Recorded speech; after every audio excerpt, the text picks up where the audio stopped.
Welcome back to the show, everybody. My, oh my, we got 13 days left. You know, 13 actually is my favorite number because my birthday's on the 13th. But you know what? It might become my favorite number because we're 13 days away from the end of the year, and we're about to look at some information. There's more government agencies in the U.S. that have been hacked. We're going to look at the fact that the BIS is talking about affecting settlements for the foreign currency market of 6.6 trillion a day, and so much more. Let's go ahead and roll that beautiful intro. Here we go. This is Digital Perspectives with Brad Kimes. Subscribe for new content notifications. Now, here's Brad Kimes. Come on in. All right, welcome back. You can follow me on Twitter at BackupBradley above at the top of the screen and all the things that we're talking about here today. Let me go ahead and get started with this. I just want to celebrate this man. Akon, the artist, says crypto can give Africa financial freedom. And you know what?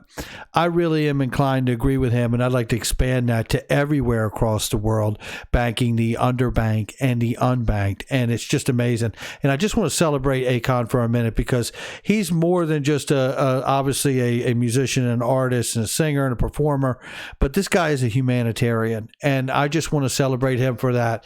And, you know, kudos to everything he is doing to champion the effort, not only of cryptocurrency, but of really development in underdeveloped areas of the world. So here we go. So now let's get into this. Digital Perspectives shares here. Visa proposes method for offline digital currency payments. Decrypt. It says Visa has proposed an offline payment system for central bank digital currencies. I believe Jesus Tejero sent me this. I believe it was. And if not, forgive me. I do appreciate you if you did, if it was somebody else. But anyway, really, really great piece here. And it's just talking about how really not long from now, we won't even need the internet connection in order to exchange value between one another. Don't ask me to explain it, just like don't ask me to explain electricity, but it doesn't stop me from using it every day. So let's keep this going. Now, this is not so good news here. We're talking about more hacks into the government again. U.S. Nuclear Weapons Agency breached amid massive cyber onslaught. Oh, this is not good. Now, we know we just covered this recently about the Treasury having elements of their department hacked, telecommunications agency, four branches of the military. It's just like, oh my gracious. If you ever wanted a, true narrative out here that says, hey, we got to do something right now. Let's upgrade to crypto, blockchain, distributed ledger technology. In comes the ledger. Look, there's going to be more on that in just a second here, but Brian Brooks, obviously on Squawk CNBC this morning. We listened to one clip from it this morning. I have the whole 5-minute clip here, which I've broken down, and I want to give this to you in a couple areas because I want you to understand what he's saying before we go to the next few pieces of information, of which some you have seen and some you have not, because there's some Bank of International Settlement news that has come out just now, moments ago, that I think you need to see, and it's really based around some information I'm sure if you watch this channel often you have seen, but stay with me because it all ties in. Let's start here at 141 and let it go for 1 minute here. What exactly is the future for cryptocurrencies given the construct that we're seeing with government entities and the need to regulate this kind of environment? Well, Dom, we're at a really critical inflection point right now, is what I would tell you. It's kind of a fork in the road. So one path forward is that we find ways of addressing money laundering risks and we find ways of addressing terrorism financing, which I think can be done. But we make this safe for the consumers and investors who participate. That's why the banking system has such an important role to play. But the other path, which is a very real potential here, is that we politicize some of these tech issues, whether it's crypto or fintech more broadly. We politicize it by undoing all of the good work this administration has done to make it safer, to make it more real. And if we do those things, as, for example, Chairwoman Maxine Waters' letter recently suggested, then I'm not sure if we have enough of a foundation to move forward here. So it's all about consolidating regulatory gains and consumer protections that we've tried to put in place here. That's got to stick around. And there you go. And before I let the next clip go, I just have to say, this is why you can't get me to be, right or left, right? Because, then you have to support this kind of lunacy that goes on where it's more about posturing, political posturing and power and control. And we want to take credit for something that the other side might take credit for. It's nonsense. And it goes on every day. And the scarier thing is that there's millions of people that'll pick a side and argue it and ruin the experience at work or at home, at a party or whatever, trying to sell it to somebody. And it's just, I don't know what to say about it. It's, could qualify as a disease at my house. Anyway, let me play this next clip for you where it talks about what do you see more pressure on? Do you see more pressure on the compliance of the government getting into this game or the companies that are in this space already? Listen to what he says here. So how exactly then do you make it safer for not just the investors, but the people who are trying to traffic or use Bitcoin to make transactions? I wonder whether or not the stuff that you're seeing right now with price action makes it that you have to put more of the kind of compliance impetus on the companies or more of the regulatory policing on the government. Well, there's a role for both, I think, right? So there are bad actors in this space, as there are in other spaces. And the role of the government is to make sure that markets are well regulated and well organized so that people who are transacting know that they're transacting with good people and not bad people. Part of that means that, as in any financial market, there has to be tracing and no anonymity. But part of it also is that if you hold crypto or if you're in any other space like this, you need to know that you're not going to lose it. So that's why it's important to people that they be able to custody their assets in a bank, for example, the same as you might custody your stock certificates or any other assets that you own. And again, this is a real political debate right now. People may not realize this, but there's leadership in Congress who's urging the incoming Biden administration to roll back some of those protections, I think in the name of politics, not in the name of protecting investors. Big statement right there from Brian Brooks, just laying it down. Let's keep going. And I don't say that to lean into one side or another. He's just telling you from a regulatory standpoint, the kind of political posturing that's going on is nonsense. So just understand that. Let's hear this last clip and we're going to move on. It just gives you the state of the moment that things are in right now with, the election, which is in the middle of a constitutional dispute, and all of this business. I would not, by the way, and I say this in favor of nothing, but I would not encourage anyone to subscribe to whatever the media is saying. And I would just simply follow the constitutional process on this and make sure you know when it's absolutely done. That's what I'm doing. And when that's done, we'll know what's going on. And from that, I don't think it matters actually who's in one side or the other as far as crypto world's concerned, because broadly speaking, I think crypto is here to stay. And specifically, I believe this for XRP especially, right, is that it has such a special designation for the world's use, which I think we're about to take a look at in just a second here. So hang with me. But I'll get off my soapbox. But I do believe we're about to see a very, very special allocation or classification, I should say, rather, for something like XRP and maybe even more than one asset, but certainly for XRP. Let me play this last clip here talking about payment networks and blockchain and crypto. Here we go. Very important where we're going. So if that's the case, then we're watching what's happening right now with Coinbase, trying to kind of come up with an IPO, and it's being. Hold on, very quickly. Trying to kind of come up with an IPO. What? Listen, a Coinbase IPO is news, and they're not trying to. You're trying to conduct a good interview, but it's not going so well. Let's keep going. Scrutinized by all different regulators. You're in the office of the comptroller of the currency. That actually kind of implies that there is a banking angle to this whole thing. Is it fair to say that cryptocurrency is going to be considered like a banking type product in the coming years? Well, I think the way to really think about it is cryptocurrencies are tokens that power networks, right? That's what blockchains are, is they're networks. And in the future, the role that banks really have is managing payment networks, as they've always done. Crypto is a different kind of payment network in that it's faster and it's cheaper. And Bitcoin and other tokens, they're assets that reside on those networks. But at the end of the day, all of us make our payments on payment networks. When you swipe your credit card at the coffee bar this morning, you're using a payment network. So if we clamp down on these things in ways that aren't safe, those networks can't really be allowed to go forward. And what we need to do is preserve the safety of the network while also preserving, the value of the asset. Those things have to happen in tandem. And there you have it. Brian Brooks's insight is just far and above anybody else I've ever heard speak in this space. It's just no other way to say it. So, like, look, this is what's going on domestically. This is where we are. You saw at least one of those clips this morning on the channel. I want to show you some information that just came out just a little while ago here, early this morning, apparently, from BIS, a joint letter from Basel Committee and the Committee on Payments and Market Infrastructures. Are you listening to this? It's a letter just came out, and it's from Basel Committee, tied to the BIS on payments and market infrastructures. That is exactly what the ledger is, right? And the ILP on better managing FX settlement, foreign exchange settlement in the currency market. Remember that?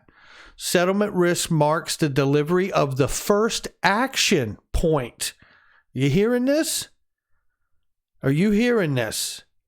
On the first action point of the G20 roadmap, which we have been covering every step of the way right here on this channel. Foreign exchange settlement risk remains significant, about $9 trillion a day in 2019. Better management of the risk will support global financial stability and can help lower costs for hashtag cross-border payments. Let's take a look at the letter. Here is the letter, and here is what we want to focus on. All right. Now, let me just read this to you, and then the blue is where it's going to start getting good. So basically here, the Basel Committee on Banking Supervision, BCBS, and the Committee on Payments and Market Infrastructure, known as CPMI, encourage bank supervisors and banks and other participants in the FX market to follow the expectations set out in the 2013 BCBS Supervisory Guidance on Managing FX Settlement Risk and Global FX Code. Bank supervisors should incorporate the BCBS guidance into their supervisory framework and, as part of their ongoing supervisory activities, assesses whether banks that are engaged materially FX trading and meeting that guidance in cases where supervisors determine that a bank's management of FX settlement related risk is not adequate, they should take appropriate action to correct the situation. Now listen to this. So they're saying take action if you in your settlement trading process do not have the risk side dealt with on your settlement, right? If you have a lot of risk exposure, they want this to change. So in other words, they want to see you settle faster on your settlement side. That's what we're talking about here. Settling FX trades can lead to significant principal risk. When one counterparty to a trade sends a currency payment to the other before receiving the currency it is buying. Principal risk and other associated risk are often underestimated because the length of time between trade execution and final settlement is not fully taken into account. The 2019 BIS Triennial FX survey shows that FX settlement risk remains significant. It's still a problem as of 2019. Okay. Global FX trading activity was 6.6 trillion per day in April 2019, leading to gross payment obligations worth 18.7 trillion in USD.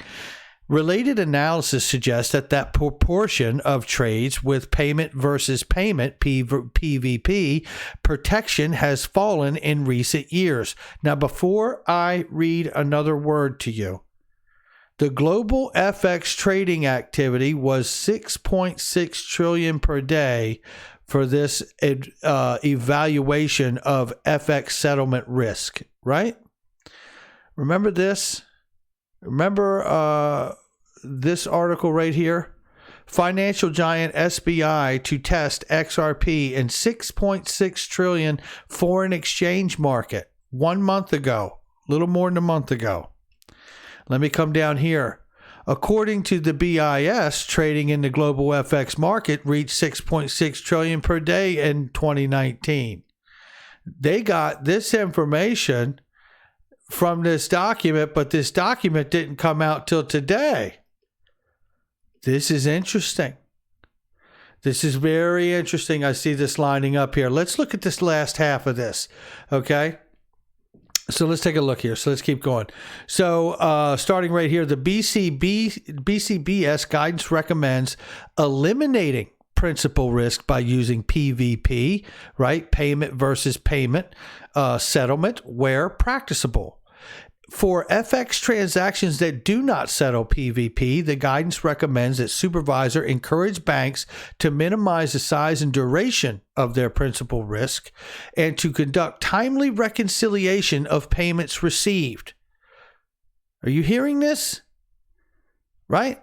Recommends that supervisor encourage banks to minimize the size, low value payments, and the duration of their principal risk, settling in 3 to 4 seconds as opposed to 2 to 5 days, and to conduct timely reconciliation of payments received to fully address FX settlement related risk. Bank incentives, business practices, and infrastructures must be properly aligned. Infrastructures must be properly aligned. XRP Ledger, expanding the availability of the PVP settlement to a wider range of transactions and actors. Fintech reduces FX settlement risk. This will support global financial stability and can also help to lower costs for cross-border payments. This, to me, is not saying XRP, it's not saying Ripple, it's not saying the XRP Ledger, but you'd have to be a robot to take batteries to not see that that's what they're mentioning here. In my eyes, increased adoption of a PVP settlement is an important element improving existing payment infrastructures and arrangements for cross-border payments. This is straight fire at my house because I'm reminded of the 6.6 trillion a day that they cited from Bank of International Settlements when they told us that SBI is testing XRP to settle the foreign exchange market, which is being highlighted here from the letter this morning from the BIS saying that we need to use these new actors in this space to work on reducing the risk of exposure during settlement in the foreign exchange market, of which SBI has already gotten started on that plan. Don't forget the World Economic Forum Policymaker Toolkit. You guys have seen me show it about 8 million times, and this is 8,000,001 because it's still relevant. The most relevant wholesale CBDCs, crypto assets designed for inter and intrabank payments and settlement, like for the FX market and everybody's FX desk, tied around the world and using XRP for settlement, or let's say even JPM coin where applicable. This is a clip again of MoneyGram, which I went through this morning, and because I feel it's relevant to this information, this new information, and I'm showing in front of this, this was the litmus test that took place.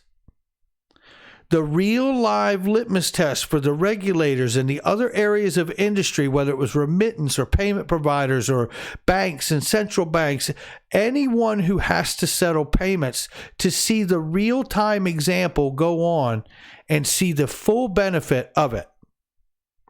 You couldn't convince me otherwise at this point. And shout out to UK XRP who sent me the whole clip of me talking to David Schwartz as we were going down to the steps back into 2019 swell. Shout out to David Schwartz and Ripple and everybody there who's amazing. And what he said about MoneyGram when we get to the bottom of the steps, all the way down the steps. But before we do, just listen to this first few seconds of what Alex Holmes says here from Ripple and think about the information I just showed you from the BIS talking about reducing the risk for settlement from foreign exchange market settlements and the trades going on there. Listen to this really quickly here. Sure, absolutely. We've been partnering with Ripple now for about 18 months. And the idea behind that was for us was to really push innovation and see how we could help, in the pioneering of the expansion of global utilization of blockchain. And we've Well, just listen to that right there. A push for innovation to help pioneering global utilization of blockchain. And listen to the next sentence that he throws out here really quickly. Sounds like academic speak. You know, if you're not really paying attention, wah, wah, wah, wah, wah, wah, wah. Yeah? Well, you want to listen to this. We've been doing that, as you say, for settlement, for treasury management, really FX management services. We've been really doing that for settlement, treasury management, and FX management services. And then he's going to tell you sending cross-border payments in real time. And the ability to, send money cross-border is really, affected by our ability to actually settle real time. I don't know what to tell you. And now that the world has seen the test, the BIS has put out a letter saying this is exactly what we're going to be doing. Now, they haven't said XRP. They haven't said Ripple. They haven't said XRP Ledger. But I tell you from where I'm sitting in this chair, that is exactly what they're going to choose to do. Because the world's third largest digital asset on the planet never gets mentioned in lamestream media. It never gets mentioned. Everything talks about Bitcoin or Litecoin or Ethereum or some other, coin. And that's fine. I'm not saying it like I'm envious. I'm saying it because it's a tell. If you want to know what the truth is, you don't always have to know the truth to know what the truth is. Sometimes finding the truth is because you know when someone's lying or they're omitting. And in this particular case, and they have been doing for years, I think they've been omitting the conversation with XRP, in the conversation rather, I should say. And that to me is pretty exciting as an investor, because that to me makes me lean into the idea and understanding that there is something much bigger here for XRP. And it really is. And I've said it before and I'm going to say it again. This is the greatest financial paradigm shift in the history of mankind. And XRP is not just another digital asset. It is a digital asset that is going to be a part of the framework of the entire digital asset space. That's going to do it for me. 13 days left. That is exciting. All right, Chiopet.crypto won the Jingle Bell Rock.crypto. It is already in your account. Enjoy. Congratulations to you. Make sure you guys check out all the links in the description box and the comment section. Some really great deals going on for the holidays right now. Anything you may want or need. And remember, they are trusted links. And shout out to Big Skinny and Steven Lanker, who sent me an email that he got sent to him. Please beware. There are scams out here. There are many different people, bad actors that are impersonating me and my channel. Please be very careful. I will never send you anything unless it comes in an official newsletter or if it's something that I make through a video or on my Twitter account. I will never reach out to you about trying to make money or some money endeavor. Please be very careful. Some of this stuff looks very real. What he sent to me I had to look at it twice. I was like, geez, I already knew I didn't send him anything. And it looked very real to me. Please protect yourself. And that's one of the many reasons, besides the fact that you're an investor like me, so I have affiliate links and things of that nature you might need, because I know that there are trusted links. And sometimes out here in the internet, you don't know whether to get it on Amazon. I heard people getting ledgers at one time on Amazon just off some willy-nilly site, and then they got them and they had already been hacked in the back of them before they were sold. So be very, very careful what you click on out here, guys. And I will catch all of you on the next one.